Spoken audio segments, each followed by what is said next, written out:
Hey everybody, this is Esther with Journey of an Entrepreneur. I interview Tom with the Princeton Merchant Regional virtual Facebook page. I think it's a few weeks ago, and today we're doing part two. So if you didn't get to see that, make sure you go on to the Princeton Merchant Regional virtual Facebook page and see part one, or go to our YouTube page as well. But today we're doing part two with Tom. And Tom is an owner of a branding and marketing company who's been in business for 40 years. He is an expert at taking your business, whether you're just starting today or you've been in business for a little while and you don't know how to create your own branding and marketing. And I think this is important. And the reason I do this show, Journey of an Entrepreneur, is to inform small business owners just like me and avoid the mistakes I made. And I'm hoping that you get some really great information today. Last time we interviewed, we talked about what is the difference between branding and marketing. Also, how to start those questions, that how to create your branding. But today we're going to dive in a little bit more, and I can't wait. So Tom is going to be joining us any second, and we're going to chat. Hey, Tom. Hey, how Esther, are you? how you doing? Glad to be here. Nice to see you. I just share with the audience some of the stuff we talked about last week. We talked about branding and marketing, and you said that it should make people think and feel what your business is about. And also, what do people say when you're not in the room? You mentioned that a few times. You also gave us a great tip to talk to our customers. So today we're going to dive in a little bit further, and we're going to talk about, more about the branding part first before we chat about the marketing, because I think many of us, as I did, I started with marketing first with no logo, no slogan, no anything. So Tom, let's start with, actually, do you want to share? You have some forms that you want to download. Do you want to share a little bit about that? One of the things that we talked about a few weeks ago were key questions for folks to consider about themselves and their product and their background. They're really important for people to figure out who they are first. And that was part of our discussion. I loaded that onto our website, so I welcome anyone to go find that. It's in the bottom section on our homepage at stimulusbrand.com. And it's a quick list. It's 10 key questions to ask yourself to help identify what makes your brand unique.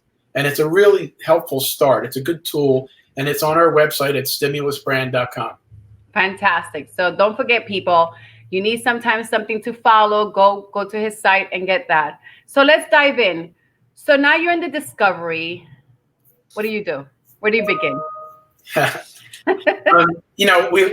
We talked about going through this discovery to help people identify what makes them unique and why anyone would care to buy their product or service. You have to consider who is your target audience and where are they. And then it's not good to make assumptions of what they might like to buy or how are their buying habits. You really need to get connected to your community and the people you regard as your customers, so you know what they're looking for, and then it's easy for you to figure out how to bring it to them. So we talk about target audience. And again, we're not yet talking about logo, colors, business card, or advertising. Then you want to begin to put a face on your brand. And that's where it starts to become fun, because you think about, well, what would my logo be, and why is that important? It's important because you want to develop a graphic that becomes proprietary to you. It's not someone else's copied logo. It's simply a mark that, yes, you can put on hats, you can put it on T-shirts and embroider on sort of promotional items, but it really just is a mark that's supposed to evoke the feeling that you want about your brand. So it's important to bring it right on down to that very simple little iconic thing, a logo that you can put on your various marketing materials. Things like, what are the appropriate colors to display your brand? We carefully think about that. And any design firm that's good at this will have reasons why they're selecting colors such as green which are, green traditionally stands for things like growth and friendship and community. Mm-hmm. Colors like blue you tend to see in a lot of business orientation. It stands for solidity, trust, construction, organization, business. Mm-hmm. And so every color in traditional means has a number of phrases that color is associated with. And so there's reasons why we select certain colors to be appropriate to whatever your product or service is. So Tom, let me wheel back a little bit, because I think for those that are new in business, so you say to start with your target audience, and for those that are just starting or might not just thinking about it or have not been in business that long, this is key, because in the beginning, I think we all think, as I thought, hey, everybody's my customer. Why wouldn't they love me? No, it doesn't work that way. But how do you before you even been in business, what are the key things that they can figure out their target audience? Do you have some kind of formula that they can start from? I mean, of course, it depends on the service that you're providing, the product that you're looking to sell. If you tend to be in a tight geography, who do you think? It's important to start, who do you think versus how do you know? Right. But who do you think are going to be the interested people in buying from you? Mm-hmm. And then take some time to reach out to those people to see if you're right. Mm-hmm. You don't always have to hire professional research firms. It's recommended, but you don't always have the money to do so. But it's really important to figure out who are the people that might have interest in buying your product or services, mm-hmm. and then validating that, at least having some level of validation. Right. They will tell you what they want and what are their motivations and how do they want to receive that, in what sort of medium. Right. And then it just makes your job easier to understand how to market to them. Got it. It's easier when you've been in business a little longer, because one of the things I always tell when I'm chatting with a small business, start tracking, how often you're getting phone calls, who's the person calling you, can you describe them, do you know their social economics, where they vacation, what are their type of businesses. But before that, it's very important to know that Tom is saying, have an idea who your ideal client before you even create, your brand, and then you jump onto the logo and colors. And you were very specific about colors and having some type of association. Now, Tom, I have red and black. Probably did it wrong. Mm-hmm. What does red usually say? Aside from loud. Well, red is often associated with physical energy and empowerment, okay. And it's aggressive. It's check. Yeah, it's associated, with aggressive and instinctual urge. It's got, the helpfulness and protection and strength. Yeah. So there are some very good attributes as to why red works for you and what you do. Okay. And black is sort of the combination of all color, and it's just stark. So I might have gone in a different direction. I'm sure. But, you've now got lots of equity in that mark. So there's something to be said for equity too. Yeah. Good. So after finding the colors, and you talk about, your audience, you also talk about the importance of sometimes hiring a professional if you have it within your budget. Yes. But you were very specific on asking questions to that professional. Give us some ideas of when you're hiring a professional, what questions you should be asking. If it's your business and you're considering hiring a professional, a few things you want to look out for first. Are they inquisitive? Are they probing? Are they listening? If you meet with someone who you think have the skills that you need, right? If they come on strong real quickly and they want to show you their portfolio and how wonderful they are and how great their work is, they're too anxious and they're too disinterested in you. They're more interested in showing how great they can be. You want someone who wants to understand you and your business And who are your customers? Because their job is to help you find customers and then to deliver on what your customers need and want. So you want someone who's got some interest in you.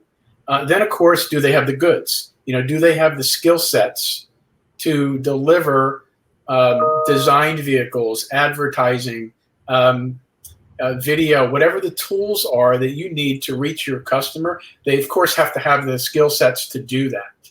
I always used to say when we were interviewing, when a prospect would be interviewing us, we put on a whole dog and pony show, and they've determined in the first few minutes, do you have the goods? And the rest is, do they care about us? Do they understand us? Will these be people good to work with? Right.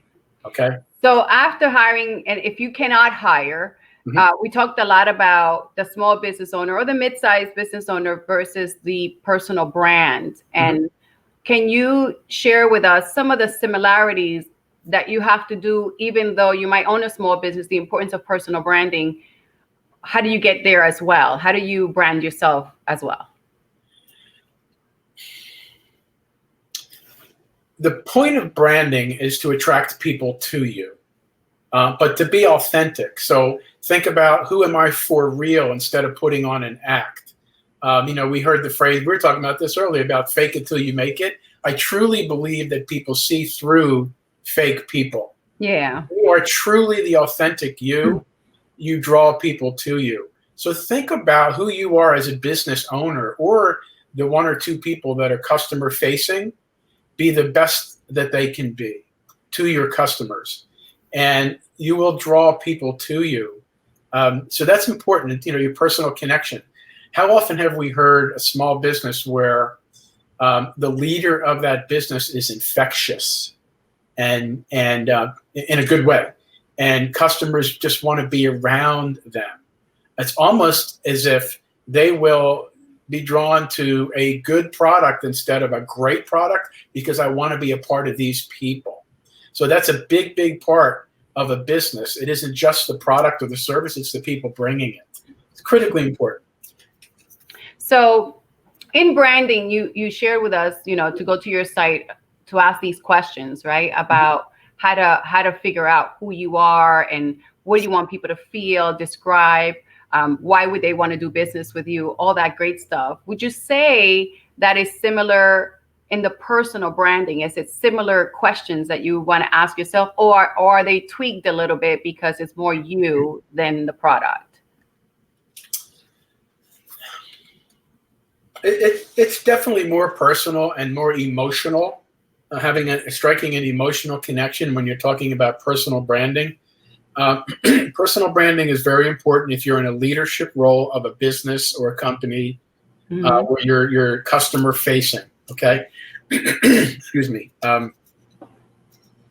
But we all know businesses that are fantastic and they're growing exponentially, and the leader is not necessarily a great people person. Okay. And that's okay. That you have introverts, you have people who might be gruff on the outside. They're not going to change. If they try to change, then they're not authentic.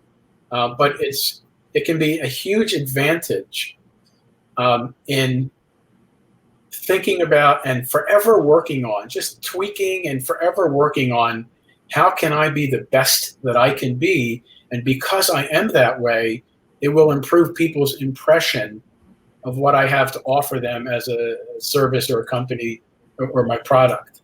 You're the ambassador for your brand. Right. Okay. So now you've picked your color, right? You've done some research, and the logo. How do you help someone? Like, I see that your logo looks to me like a flower. Probably it's not a flower, but it looks like that to me. Mine is an anchor, and they have meanings, right? Yeah. So how does someone, when they're starting their business and putting their logo together, how do they come about? What are some of the ideas you give for them to create that? I love this question, and I love this topic, and we could talk for hours. I'm going to try to give you a real quick answer. when we were developing ours, it kind of looks like a dandelion. Dandelion, yes. The pieces of the dandelion are flying away, okay? And the meaning behind that mark is, number one, we help companies spread their wealth, spread their goodness.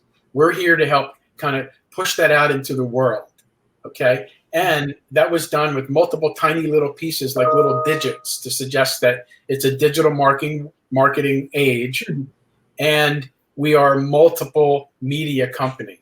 So we deliver work in all the different multiple media. So that's why there's multiple pieces that project out. And we didn't want it to be flat and stiff. So it was about an energy that when you hire a firm like ours, we bring energy to your marketing and help spread the word. So that's the thinking behind where that mark came from. It's the same thing with every mark. We want to try to understand what it is that you have to offer, and how can we project that idea to the public. It doesn't tell the whole story. A logo never tells the whole story. It just gives you a sense and a feel, so that all the other communications that you wrap around it, it makes sense. So if you read an article or you see an ad or a video, you go to an event and it all sings from the same song sheet, and the logo always makes sense. It's the same thing if you see a company with a little tagline. It's sort of like the period at the end of a sentence. Oh yeah, that's what they're all about.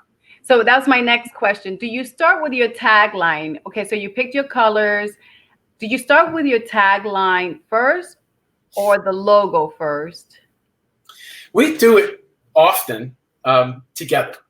Together. We're thinking about a tagline expression the same time that we're learning about where to go with the logo for a company. Right. And it's all about brand positioning.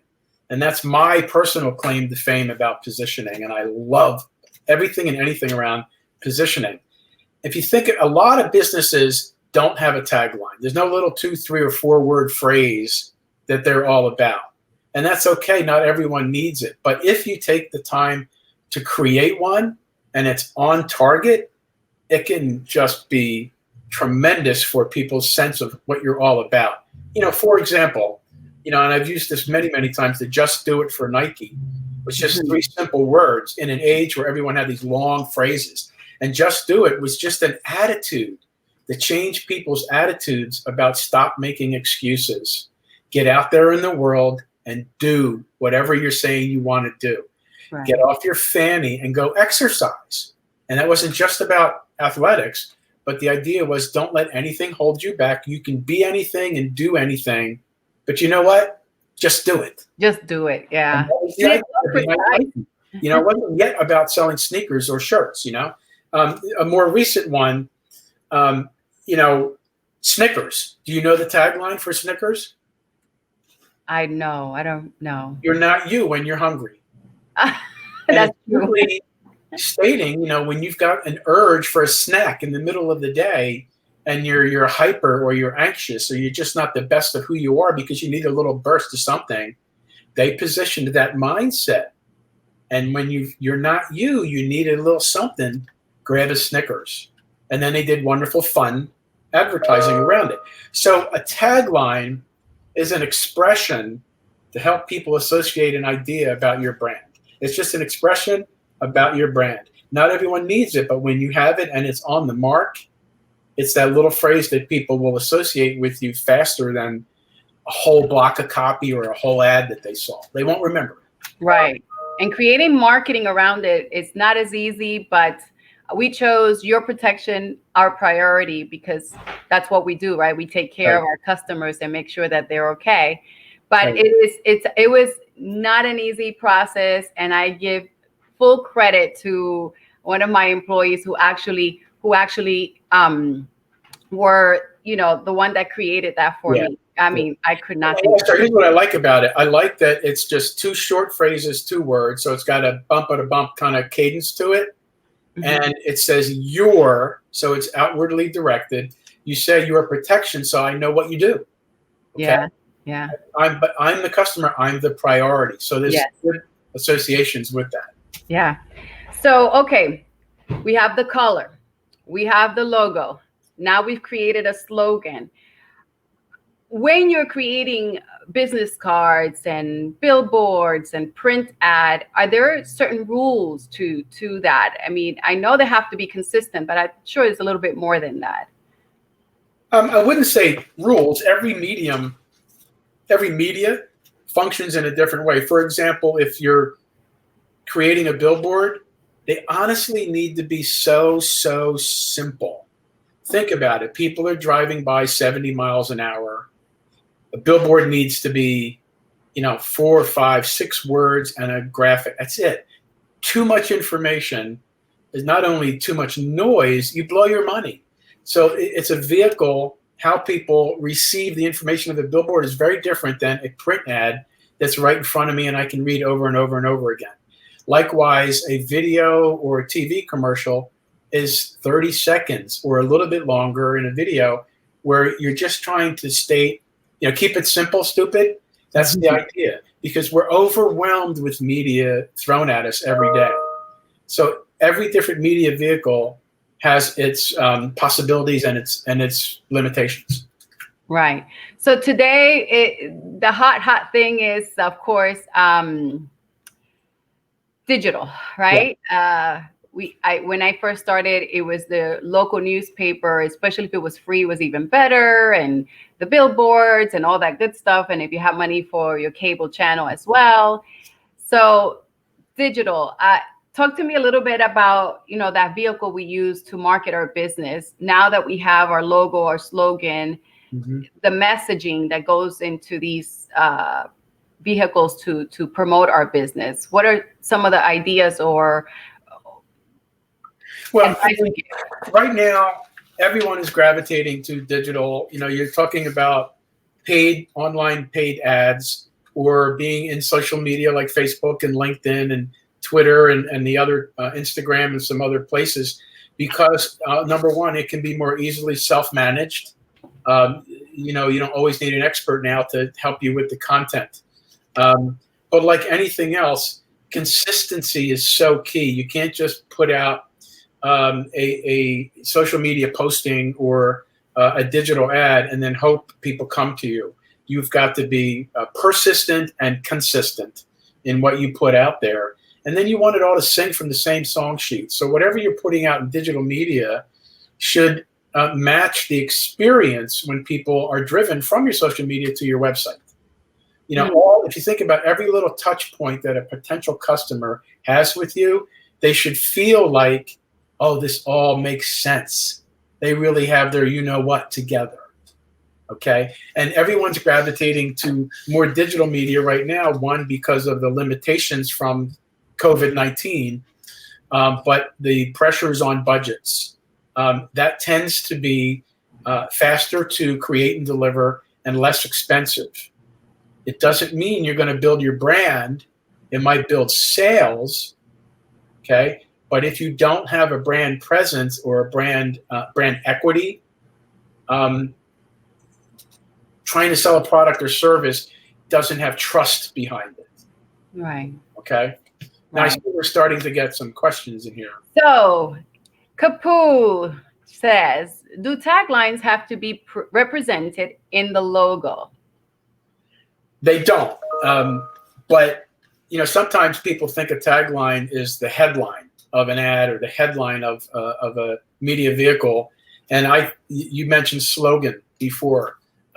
So they're often associated with the logo, so that whenever you see a company's logo and you have a tagline next to it, they go hand in hand. Oh, that's who they are. That's their attitude. That's their emotional statement. But no, like I said earlier, not everyone even has a tagline, because don't forget, we're in this field where we're trying to interrupt people's lives with some marketing message, and less is more sometimes. Good. I was going to say, one of the things that it took me from 1999 to 2007 to actually create a tagline or a slogan. And I have to say that people came to my business anyway without a formal logo either. because as you said, it's about the experience that they want to have and what are you offering your clients. So most importantly is how you creating that experience for the customer. And you said something really key when interviewing for a professional. It's the same rule when you're going to do any type of business in any sales is the person interested in you? And how are you more interested in selling your product versus, meeting the client's need? And meeting the client's need is a whole different experience. So yes, I think that all of that comes together with our logos and our slogans and our messaging. But it's sometimes difficult to advertise, and we haven't gotten into that as much in the advertisement part. Do you want to give some tips on I know that you said that it should be all in the same music line and be cohesive, but can you give some ideas of some of the things that when you're doing your advertisement to watch out for or to be careful when you're advertising? Yeah, the key to having an expert to rely on is they're going to see the big picture and try to manage the details of all the different vehicles. Too often clients, and this is not what they do for a living, they want to sell everything in every vehicle. Everything in the kitchen sink is just dropped into a print ad space. If they buy radio, they're going to want to jam 3 minutes of noise into the 60-second radio. And it makes it all a complete waste. We always say white space is your friend. Empty space is your friend. Let it breathe. Let it be. Invite people in. So don't try to say too much. Don't try to show too much, because don't forget, whatever your advertising vehicle is, you've got 2, maybe 3 seconds to stop someone and grab them. That's it. If you've stopped someone and gotten their attention, right away they subconsciously decide, now what do you have to tell me that's relevant? And if it's not relevant, turn the page, click out, whatever that is. So we only have seconds to grab someone's attention, show them something relevant.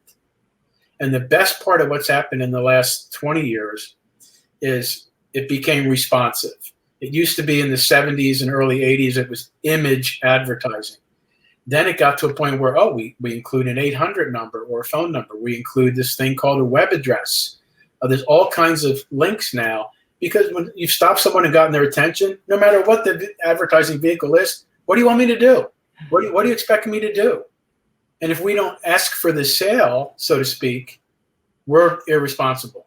The client's irresponsible. As your agency, we're irresponsible, because our job, just like the name of my company is Stimulus Brand, the job is to stimulate the activity that you expect for your money. That's excellent, Tom. And that's key. And you'd be surprised how many people don't have a call to action. I've done it myself. I've been so excited about sharing information, and then I forget to do the call to action. So here we end our talk today, Tom, with the call to action is if you're looking for someone who is a professional in branding and marketing, Tom is your guy. The Stimulus Brand is where you want to be. Please give him a call. Check out his website. Have a one-on-one and just find out what works for you. I am Esther Tanez with Journey of an Entrepreneur. I own an insurance agency here in Princeton and Bloomfield, New Jersey, and we are here to serve. But more importantly, I want to bring my small business owners content that can help them grow their business. We're not just an insurance agency. We care about you. And I thank everyone for joining us. Thank you, Tom. It was fantastic. Is there anything else you want to share in this last minute or so? No, I love what's going on. I have a great passion for what I do. I love connecting with prospects just to hear what your challenges are, and happy to speak with anyone free of charge just to see if we can be helpful. I'm very, very passionate about branding and what it does for your entire business, not just today's sale. Thank you. Thank you, Tom. Well, everybody have a fantastic day. I hope this was helpful. It'll stay on our site so you can watch it later on. Don't forget key things like target audience, knowing your colors. What do they mean? Go get those questions on his website so that you can ask yourself, what are you about? And create that tagline that works for you and start that business on the right foot. Have a fantastic day. Thank you, Esther. Ciao, Tom.